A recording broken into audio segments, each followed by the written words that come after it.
Արցախի հայերի վերադարձի եւ ադրբեջանցիների այստեղ բնակեցման թեման շատ արհեստականորեն հավասարացում։ Ալիևը արհեստականորեն հավասարեցրեց այդ հարցերը Արցախի հայերի իրենց տներ վերադարձը եւ ադրբեջանցիների Հայաստանում բնակեցման հարցը եւ Հայաստանի իշխանությունները այդ պասը շատ մեծ հաճույքով ընդունեցին եւ մտցրեցին շրջանառության մեջ եւ վերջերս մի քանի օր առաջ վերջին նման հայտարարություն եղավ Նիկոլ Փաշինյանի կողմից, որ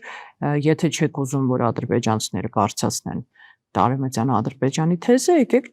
չբարձրաձայնենք արցախցիների ասի, ինչը ոչ իրավական, ոչ դիվանագիտական, ոչ մի առումով ընդունելի չի այդ ֆորմուլան։